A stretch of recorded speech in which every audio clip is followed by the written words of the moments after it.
আমার নাম সোফিয়া বেগম। আমার বয়স ৩-৮ বছর। আমি একজন বিধবা। আমার স্বামী অনেক আগেই মারা গেছেন। আমাদের একটি কসমেটিক্সের দোকান আছে এবং আমাদের আর্থিক অবস্থা ভালো, তাই আমাদের কোনো চিন্তা নেই। আমি আমার শাশুড়ি এবং ছেলের সাথে বড় একটি ফ্ল্যাটে থাকি। আমাদের বিল্ডিংটি গলির শেষ কোণে, তাই এখানে তেমন ভিড় হয় না। বিল্ডিংয়ের পাশেই আমাদের ক্ষেত আছে। আমার ছেলের নাম রাকিব। তার বয়স ২০ বছর। সে আমার মতেই লম্বা এবং রোগা। তার উচ্চতা ৫ ফুট ৮ ইঞ্চি। সে কলেজে পড়ে এবং হোস্টেলে থাকে। তার কলেজ বেশি দূরে নয়, প্রায় ১ ঘন্টার দূরত্বে। কিন্তু সেখানকার নিয়ম হল ছাত্রদের হোস্টেলে থাকতে হয়। তাদের মাসে শুধুমাত্র একবার শনি ও রবিবার বাড়িতে আসার অনুমতি মেলে। এবার আমি আমার নিজের কথা বলি। যেমনটা আমি বললাম, আমার বয়স ৪-২ বছর। আমি পাতলা পাতলি এবং আমার উচ্চতা ৫ ফুট ৬ ইঞ্চি। অনেকেই বলেন যে আমাকে এখনো আকর্ষণীয় লাগে। আমি বেশিরভাগ সময় টপ, শার্ট, ঘাগড়া বা নাইটি পরি, আর বিশেষ অনুষ্ঠানেই শুধু শাড়ি পরি। যখন আমি বাইরে যাই তখন মানুষ আমার দিকে তাকিয়ে থাকে। এই কথা আমার কিছু সখীও বলেছেন। একবার আমার ছেলের কলেজ থেকে ডিপটি ম্যাডামের ফোন এসেছিল। তিনি বললেন যে আমার ছেলে খুব মেধাবী এবং স্মার্টও, কিন্তু ইদানিং সে একটু অসুস্থ এবং চিন্তিত লাগছে। তখন তিনি পরামর্শ দিলেন যে আমি যেন তাকে কিছুদিন বাড়িতে রাখি, যাতে সে রিল্যাক্সেবল হতে পারে এবং পড়াশোনায় আবার মন দিতে পারে। তখন আমি তার কথা মেনে নিলাম এবং রাকিবকে বাড়িতে নিয়ে এলাম। আমরা দুজনেই শিক্ষিত, তাই মাঝে মাঝে ইংরেজিতেও কথা বলি।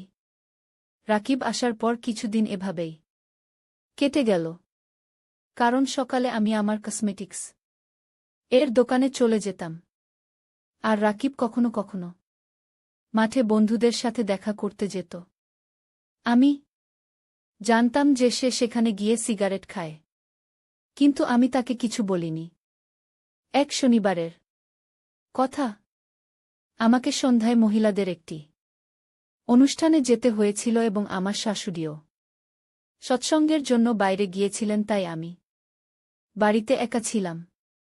প্রায় সন্ধ্যা ৫:০০ টা বাজছিল। তখন আমাকে কাপড় বদলাতে হতো, কিন্তু আমার লাল সিল্কের শাড়িটা খুঁজে পাচ্ছিলাম না। তখন আমি সেটা খুঁজতে খুঁজতে আমার ছেলের ঘরে চলে গেলাম। তখনই রাকিব হঠাৎ বলল, মা, আমি বন্ধুদের সাথে বাইরে যাচ্ছি। আর তারপর সে তাড়াতাড়ি বেরিয়ে গেল। তখন আমিও তাকে হ্যাঁ বললাম। তারপর আমি আমার কাপড় খুঁজতে লাগলাম।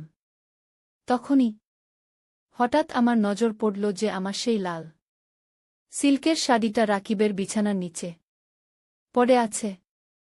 তখন আমি ভাবলাম, আমার কাপড় এখানে কিভাবে এলো? তখন একটু দেরি হয়ে গিয়েছিল এবং আমাকে একটি অনুষ্ঠানে যেতে হতো, তাই আমি তাড়াতাড়ি আমার শাড়িটা উঠিয়ে পরতে লাগলাম। কিন্তু পরতেই আমার কিছু আঠালো মনে হল। তখন আমি তাড়াতাড়ি শাড়িটা খুলে ফেললাম। তারপর দেখলাম যে তাতে কিছু ঘন দাগ লেগে আছে। এটা কি? আমি ভাবলাম। তখনই আমার বুঝতে বাকি রইল না যে এটা আমার ছেলেরই কাজ। আরে, আমার ছেলে এমন কেন করল? হ্যাঁ, কিন্তু সে সময় আমার বেশি ভাবার সময় ছিল না, তাই আমি সেই শাড়িটা পরে চলে গেলাম। কিছুক্ষণ পরেই আমারও কেমন যেন অদ্ভুত ভালো লাগতে শুরু করল। পরের দিনও একই ঘটনা ঘটল।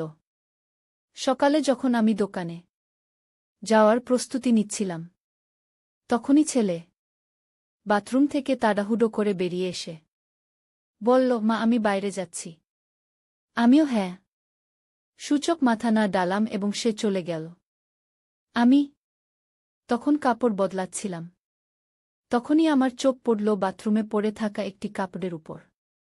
সেটি দেখেই আমি হাসলাম, কারণ এখন আমারও এইসব ভালো লাগতে শুরু করেছিল। এরপর শুক্রবার আমাকে মহিলা গ্রুপের অনুষ্ঠানে যেতে হয়েছিল। সন্ধ্যার সময় ছিল, শাশুড়ি মা সৎসঙ্গে গিয়েছিলেন এবং আমার ছেলে তার ঘরে ছিল। কিছুক্ষণ পর সে তাড়াহুড়ো করে বাইরে এসে বলল, মা আমি যাচ্ছি। তখন আমি তাকে যেতে দিলাম। সে চলে যাওয়ার পর আমি তার বিছানা ঠিক করার জন্য চাদর এবং বালিশ ঠিক করছিলাম। তখনই আমার চোখ নিচে গেল, আবার সেই একই জিনিস দেখতে পেলাম। এখন এইসব আমার ভালো লাগতে শুরু করেছিল। এখন আমি বুঝতে পারছিলাম যে আমার ছেলে কেন একটু অস্থির থাকে। তারপর আমি ভাবতে লাগলাম, হয়তো তার কাছে এইসব মজার মনে হয়। হ্যাঁ, এখন সে বড় হচ্ছে, কিন্তু সে আমার জিনিস কেন ব্যবহার করে? এইসব চিন্তা আমার মাথায় ঘুরতে লাগল। তারপর আমি ভাবলাম যে আমিও ইচ্ছে করে আমার পছন্দের কাপড় এবং জিনিসপত্র ছেলের ঘরে বা আশেপাশে রাখতে শুরু করব। কিছুদিন পর শনিবার দুপুরে আমি ভাবলাম যে আজ আমি তাড়াতাড়ি বাড়ি চলে যাব, কারণ সন্ধ্যায় শাশুড়ি মা সৎসঙ্গে যাবেন।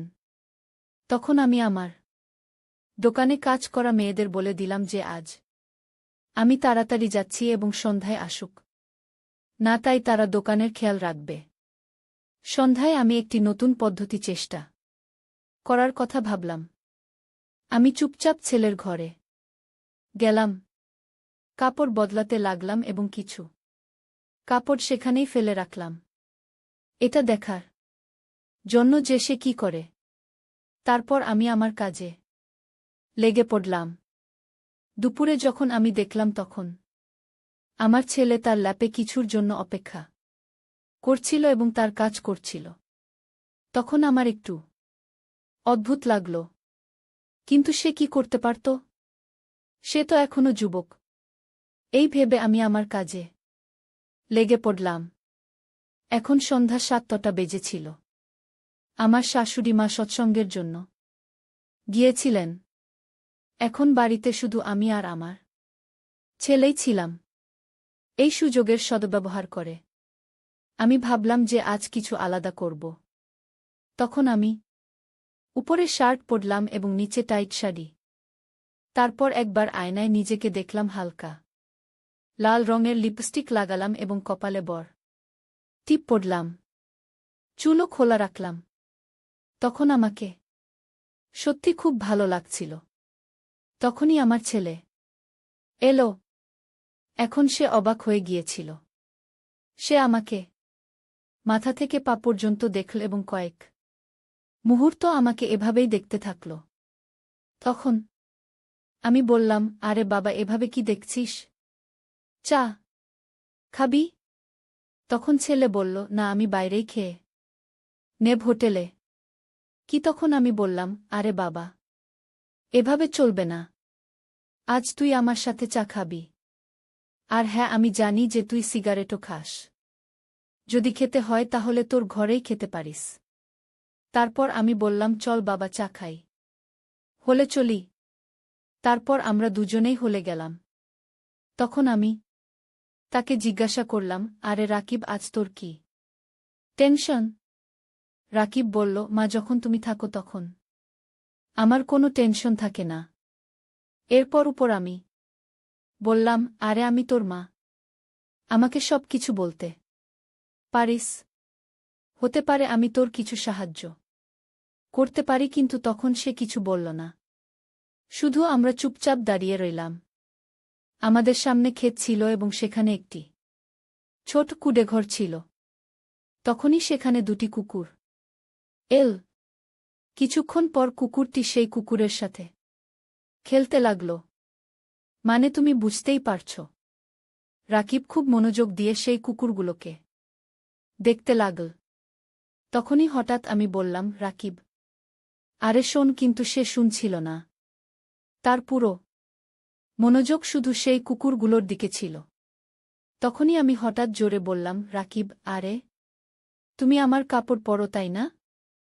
হঠাৎ রাকিব বলল, হ্যাঁ, এবং এক মুহূর্তের জন্য ঘাবড়ে গিয়ে আমার দিকে তাকালো। এর উপর আমি বললাম, আরে শুধু পরিষ্কার করে বল, আমি সত্যিটা শুনতে চাই। তখন রাকিব একটু লজ্জিত হয়ে মাথা নিচু করে দাঁড়িয়ে রইল এবং বলল, হ্যাঁ মা। তখন আমি বললাম, রাকিব, আমাকে সবকিছু সত্যি সত্যি শুনতে হবে। দ্বিধা না করে বল। যদি করো তাহলে এতে লজ্জার কি আছে?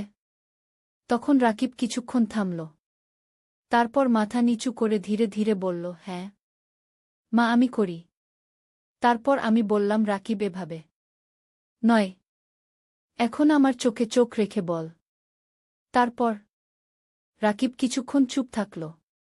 তখন আমি বললাম, রাকিব, শুধু একবার পরিষ্কার করে বল, ভাই পাচ্ছিস কেন?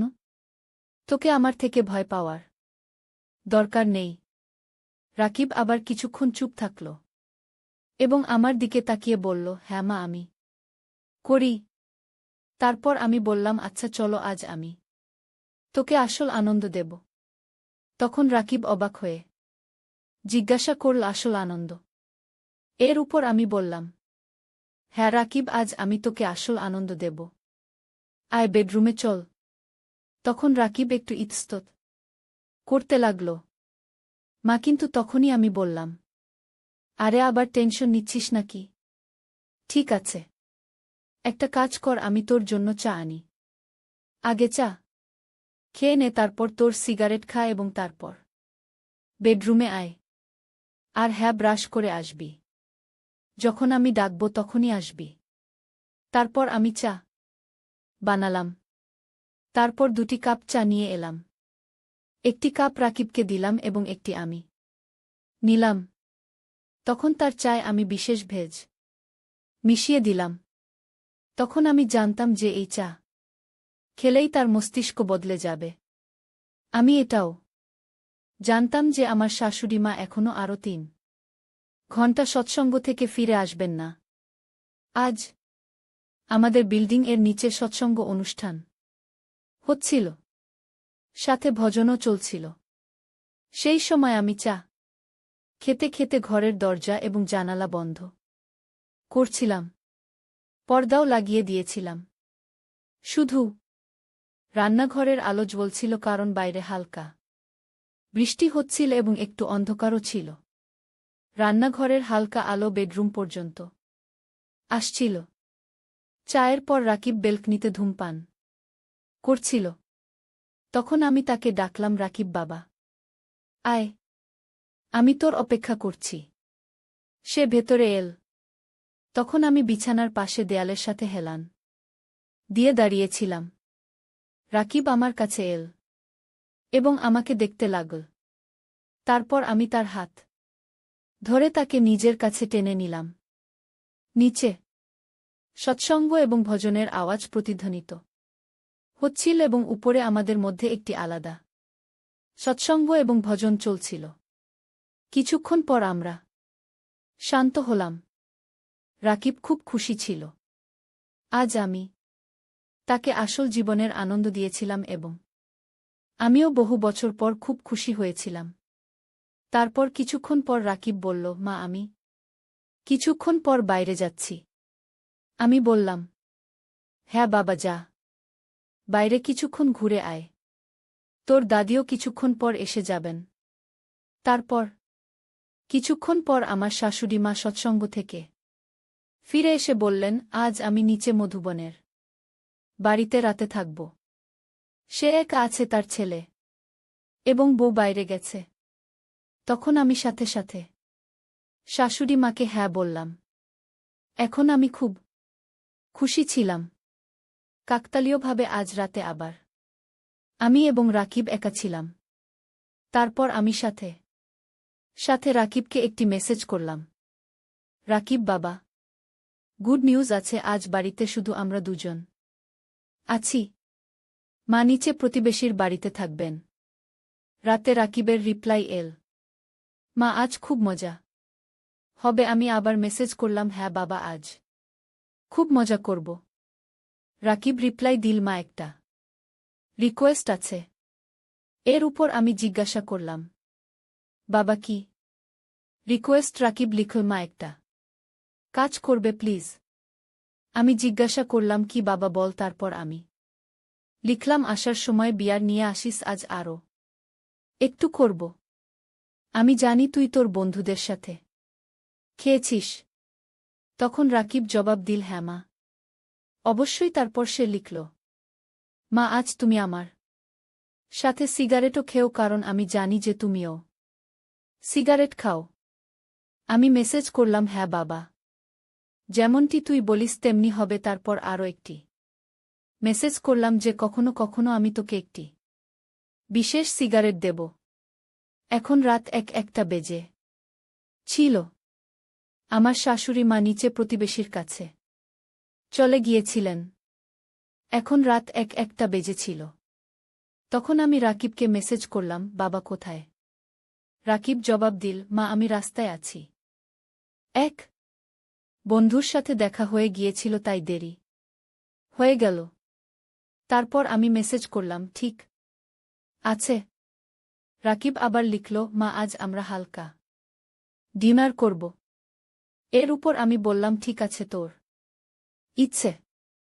ঠিক তারপর আমি মেসেজ করলাম আজ তুই বাবার জায়গা নে আজ এই মঙ্গলসূত্র আমাকে পরা। রাকিব জবাব দিল হ্যাঁ মা আমি পড়ি।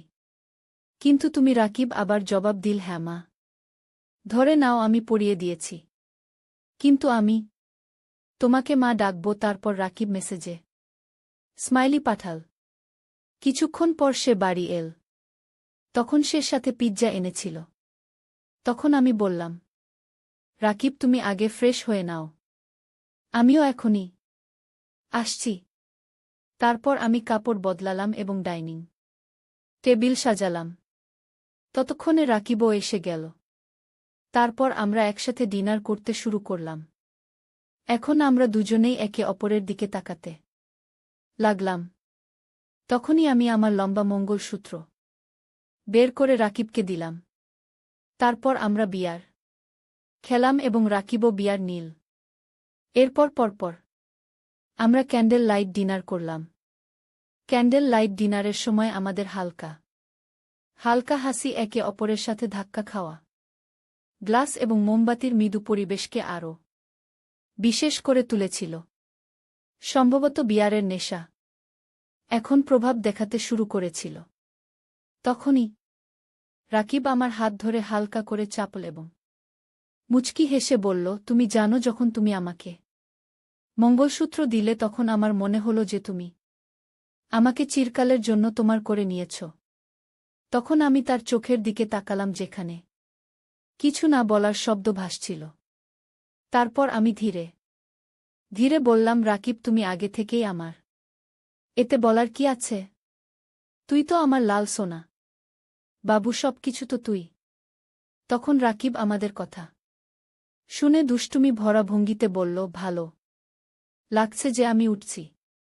তখনই আমরা দুজনেই হেসে উঠলাম। তারপর রাকিব আমাকে জড়িয়ে ধরল এবং বলল তোমাকে শাড়িতে খুব ভালো লাগছে।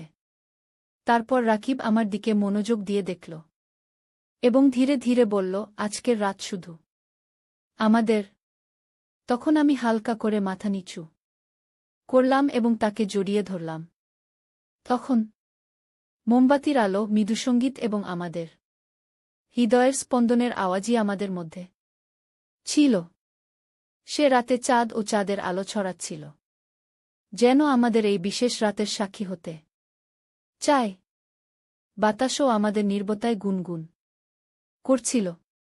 তখন আমি রাকিবের কাঁধে মাথা রাখলাম এবং ধীরে ধীরে বললাম এই রাত যদি কখনো শেষ না হয়